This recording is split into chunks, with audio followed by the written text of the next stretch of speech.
It was the most destructive wildfire in the history of Los Angeles, killing 31 people and destroying more than 16,000 structures. An independent report released last month said that the county's fire response was handicapped by staffing shortages and resource constraints.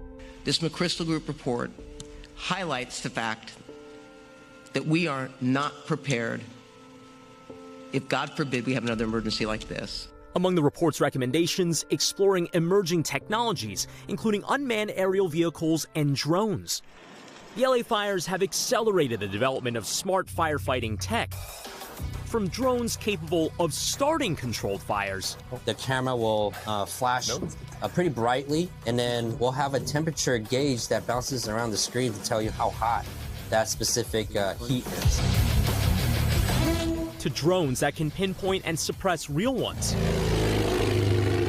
But take a look at this slightly larger project, with the usual blades and the usual cockpit, with a very unusual twist. Now, this might look like an ordinary 1979 Sikorsky Blackhawk helicopter, but it's actually fitted with artificial intelligence that can help put out wildfires. Yep, that's right, a Blackhawk helicopter that can fly itself. A test flight showing the pilots with their hands off the controls. Flight plan is activated. It's the brainchild of a partnership between helicopter company Sikorsky and AI software company Rain. While the bones of the helicopter are classic Blackhawk components, it's fitted with LiDAR sensors that can gauge ranges and distances. That LiDAR sensor is going to see about 1 kilometer in front of you, and it's going to see that in today's environment or in a degraded visual environment. So think smoke. It's going to see through smoke. The self-flying technology developed in partnership with DARPA could mean lighter loads for pilots, if they're needed at all. I look at a future as we continue to evolve the technology where the crew chiefs and the fire is like, hey, it may not be worth putting the crew at risk, and the mission needs it, so let's send this out autonomously and save a life. The helicopter also has what they call FLIR cameras, which use thermal sensing to identify hotspots, which is where Rain comes in, using artificial intelligence to help the helicopter pick up water and then precisely drop it over a fresh fire. You've got fire coming from the left, from the right, and then Rain can prioritize what is going to be the most effective application of the water or the suppressant in order to arrest the spread. Those calculations are being made hundreds of times per second.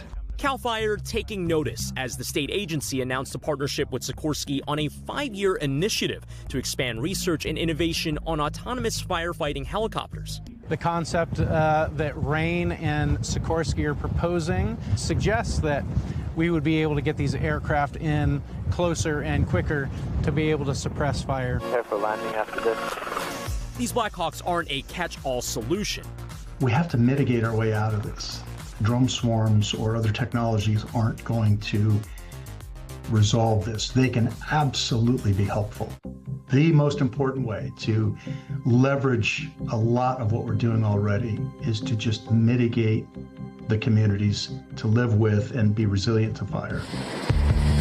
But projects like this autonomous helicopter giving hope that an unmanned aircraft can give firefighters a hand in the next big fight. My vision for the future is that our early detection data for these fires is combined with a fleet of pre-positioned aircraft to be able to respond fast enough to more rapidly contain fires in that first incipient initial stage. And Brian joins us now on set. Okay, objectively, that was cool. And you really pull off Blackhawk pilot. Oh, thank you. I appreciate really that. Nailing it. Talk to us about how soon we could actually see this technology in use. I mean, it is super cool technology. I got to see it again firsthand. I mean, those helicopters, by the way, are massive. They are so huge. But as we know, California is kind of working on this 5-year testing partnership, if you will, with Sikorsky to see if these helicopters could be deployed in real life. So again, I think the idea here is that it's still kind of in the innovating testing phase, but nonetheless, it is getting a little bit closer every day to reality. And as the LA wildfires underscore, the faster we can get that technology to expand the toolkit to get to those fires faster with autonomous technology that's powered by AI, I think that's certainly going to be welcome for a lot of those Californians worried about the next event else. We thank you for watching, and remember, stay updated on breaking news and top stories on the NBC News app or watch live on our YouTube channel.